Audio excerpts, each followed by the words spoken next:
রংপুর আমার রঙে ভরা, রংপুর আমার বাড়ি, বইয়ের জন্য কিনে এনো লাল রঙের শাড়ি।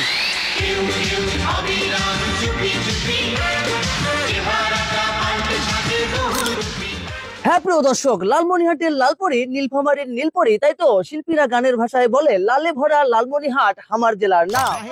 গাইবান্ধা সদরের দারিয়াপুরের রঞ্জু, কারো কাছে নাট্যকর্মী রঞ্জু, কারো কাছে হানিফ সংকেত রঞ্জু হিসেবে পরিচিত।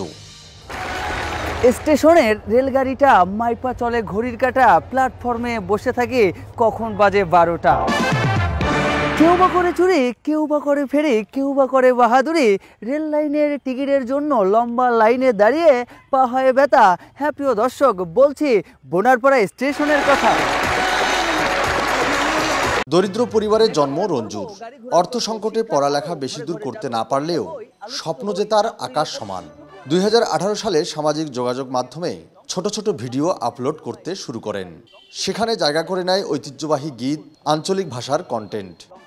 আরে বাড়ি আমার তিস্তার পাহাড়ে রে। তবে ব্যতিক্রম বিষয়টি হলো তার উপস্থাপনা। তিনি জনপ্রিয় টিভি উপস্থাপক হানিফ সংকেতকে অনুকরণ করে উপস্থাপনার ভিডিও করেন, যার খুব ভালো সাড়া পান ফেসবুকে।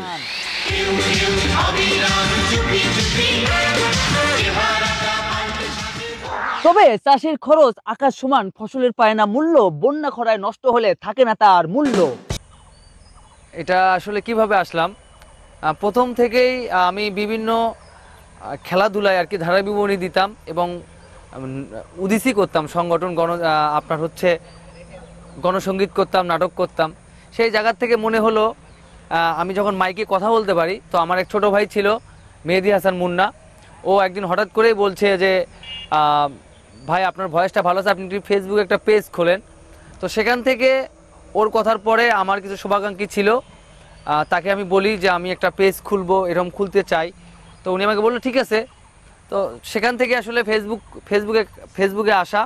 তারপরের থেকে আমার যে ব্যক্তিগত আইডি নাট্যকর্মী রঞ্জু, এখান থেকেই বিভিন্ন সময় বিভিন্ন জায়গা থেকে শিল্পী নিয়ে এসে গান লাইভ আড্ডা চলতো, বিভিন্ন প্রোগ্রাম লাইভে করতাম এবং নিজেও নিজের পছন্দের মতো গানগুলো আমি দর্শকের সঙ্গে শেয়ার করতাম। তারপর থেকে ফেসবুকে কাজ করা শুরু। কৃষকের নাইনে গুণের শেষ, রক্ত মাংস পানি করে বাঁচায় বাংলাদেশ। দেশকে যারা ভালোবাসে তারা পায় না সম্মান, কৃষক বাজলেই বাঁচবে দেশ, এই তো আমাদের বাংলাদেশ।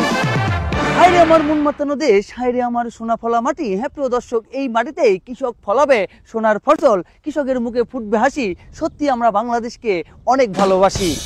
এই হানিফ সংকেতের মতো করে কথা বলার যে বিষয়টি, এটি কেন বেছে নিলেন আর কি? আসলে হানিফ সংকেত স্যার, ওনার মতো কথা বলার স্টাইল, হানিফ সংকেত বাংলাদেশের মধ্যে একজনে জন্মাইছে। আসলে ওনার মতো হওয়া বা ওনাকে নকল করা, এটা কারো সাধ্য বলে আছে বলে আমি মনে করি না। হানিফ সংকেত স্যারকে শ্রদ্ধা করি, ভালোবাসি, সেই সম্মান শ্রদ্ধার জায়গা থেকে ওনাকে অনুকরণ করে ওনার স্টাইলে ওনার মতো কথা বলার চেষ্টা করি আর কি।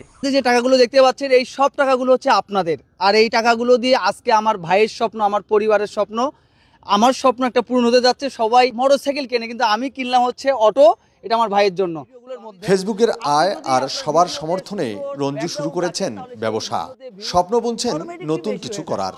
আমি এই মুহূর্তে আসি হচ্ছে সদরঘাট, দোকানে মাল করার জন্য আসছি। সত্য কথা একটা শেয়ার করি আপনাদের সঙ্গে, আমি ক্যাশ নিয়ে আসছি 40,000 টাকা, আর এই কাঠে এখন পর্যন্ত প্রায় 3 লক্ষ টাকা মানুষ আমাকে ধার পাঠিয়েছে। আমি ব্যবসা করব, ঈদের পর তাদেরকে টাকা দিব। এই ভালোবাসা, যারা আমাকে টাকাগুলো ধার পাঠিয়েছেন, যারা এক কথায় পাঠিয়েছেন, সবার প্রতি কৃতজ্ঞ থাকবো। সবাই এভাবেই আমার সবসময় পাশে থাকবেন।